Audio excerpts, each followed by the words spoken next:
A rich man's wife became deathly ill the night before Christmas in 1798, so he called for the doctor.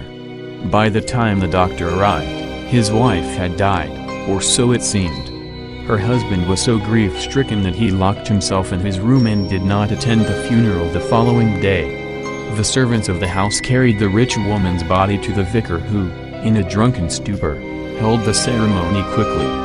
The veil was drawn across her face, the stone lid lowered, and the iron grill locked. Just before the clergyman fell to sleep later that night, he remembered the beautiful emerald ring on the finger of the woman he had laid to rest. Wanting the ring and thinking no one would find out, he went downstairs, unlocked the lid, opened it, and tried to pry off the ring. It would not budge. He ran and brought back a file to cut the ring off her finger. When that did not work, he severed her finger and pulled the ring off. As he left, he turned around to pick up the iron lid, and screamed at the top of his lungs.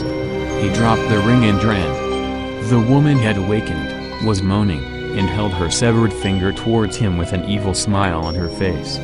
Wearing nothing but her fine silk dress, the woman walked back to her home, knocked on the door, and rang the bell, but to no avail. The servants had all gone to sleep, for it was late on Christmas Eve. She lifted a heavy stone, threw it at her husband's window, and waited. He came to the window with a sorrowful look on his face. Suddenly, to her surprise, he yelled, "Go away! Why must you torture me so? Don't you know my wife has just died? Let me mourn and do not bother me again." With this he shut the window. He did not realize it was his wife who had thrown the rock at the window. She repeated her actions, again throwing a rock at the window.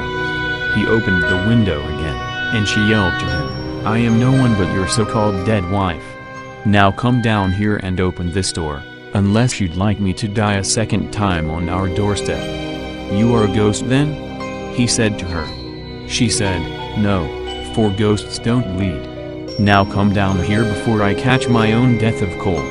The man with a joyous look on his face came down to meet his wife and took her inside, where he called the doctor once more and told him the news. Meanwhile, the clergyman ran home and up the stairs. In a state of fright, he hung himself from the rafters of his home. If he had only known that the woman only wanted to thank him. She had not died after all but had gone into a coma. When he cut off her finger, the pain woke her up.